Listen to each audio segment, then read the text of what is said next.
I think we got trespassers that have put up a blind. We're gonna go heavy.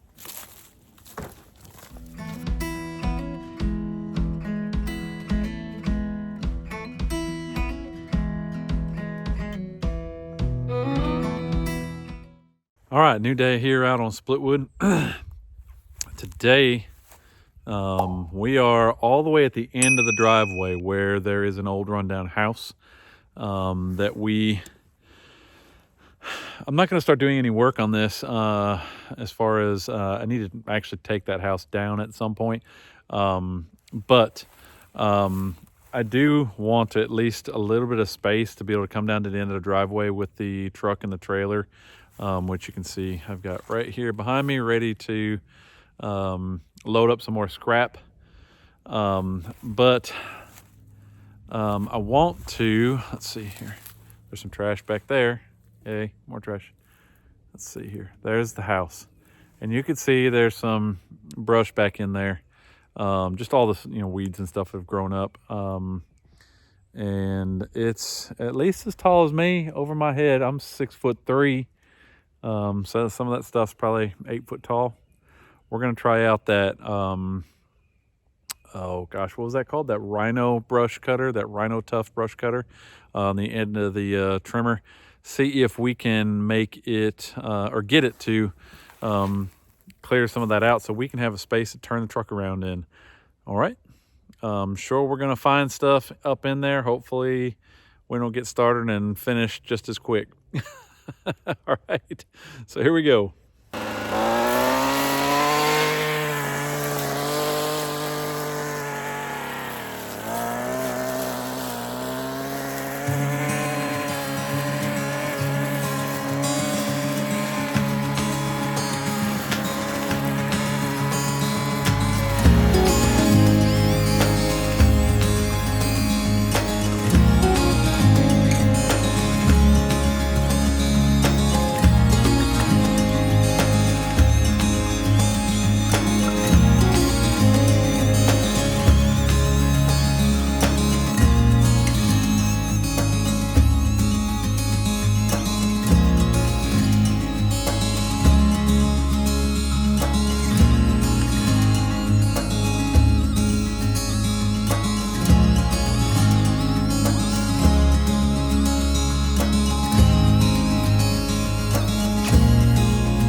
So running this this Rino-Tuff, what is this thing? Rino-Tuff brush cutter. I think that's what it is. Rino-Tuff brush cutter. Rino-Tuff brush cutter. I'm Southern. Cut me some slack.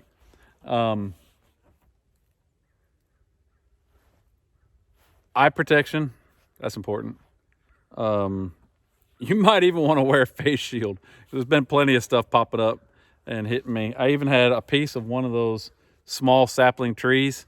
It cut it off as like a sliver, and it stuck right in my pant leg, like through the pant leg, right? Just a pair of jeans, regular jeans. But I could feel like it scratching me, right? I was like, wow, That's pretty crazy. Let's take a look at these blades.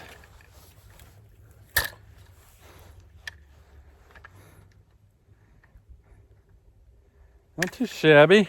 Here you go. Yeah, I mean, I see a little damage to like the plastic right here, but the blade itself looks fine. And the hardest part with the weeds is that when the weeds fall over, or I mean, once you cut them, they fall over and then they're just kind of like in the way, right? So it's not like it's cutting them and slinging them out, right? So sometimes you see me going like this, you know, up and down with it, trying to just kind of like mulch up what's, you know, been cut that's on the ground. Sometimes I've been trying, so some of the taller stuff, if I can cut it up a little bit higher, cut it, then I don't have to mulch it. It's not so bad anymore, right? Anyway, it stops the trimmer like immediately when you hit that tarp. Oh my gosh, it doesn't just slice through it, it just stops it. Ought to make some like chainsaw chaps with that stuff.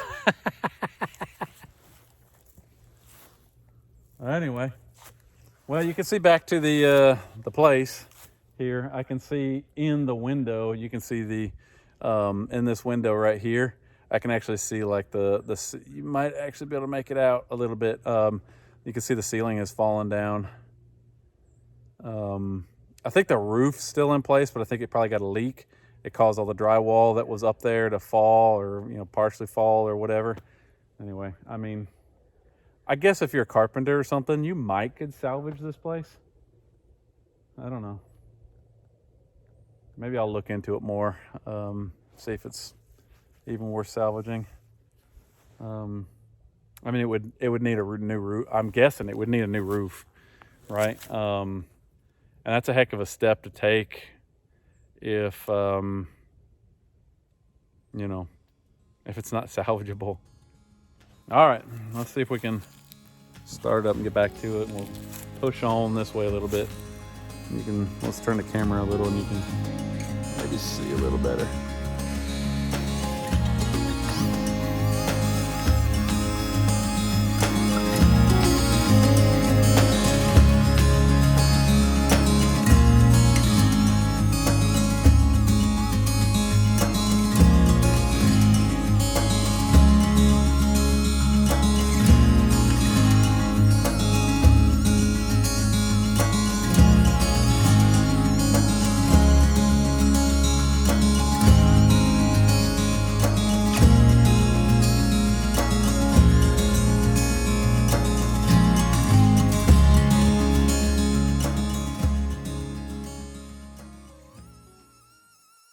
Okay, so someone told me it was a surveyor surveying a piece of land next to ours, knows Mrs. Splitwood, and he messaged about hunting on the property, asking for permission.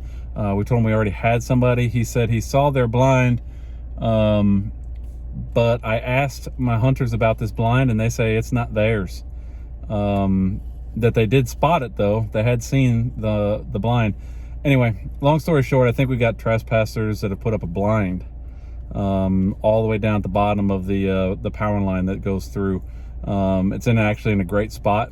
Anyway, I'm gonna go check it out. We're gonna go heavy in there. Hopefully we don't see anybody, but we're gonna put up a trespassing sign and make sure that they know that they are trespassing. We know about it. Maybe eventually we can figure out whose it is and get them to remove it. If anything, we may need to just get the sheriff involved. Anyway, heading on down there right now. Let's go.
So here's the hunting blind. I've been yelling for a couple minutes, nobody responding. There's some trespassing signs. And I'm pretty certain that our property line runs right down. You can see the power lines, and we come right down through here. And I think it's just we're in the trees, just a little piece, not a lot, like I don't know, 20 feet in, right? But you can see that's right in our property. I mean, on the corner. Even the surveyor said that is on your property.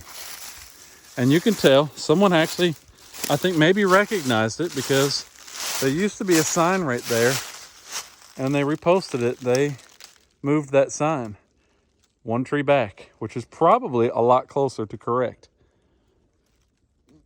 But no one's here. We'll see if we can find out whose property it is. Maybe whose blind it is. They need to move it. That was really bold to build a blind on someone else's property.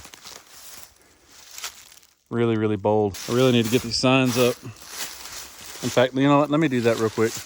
Let's get some signs up.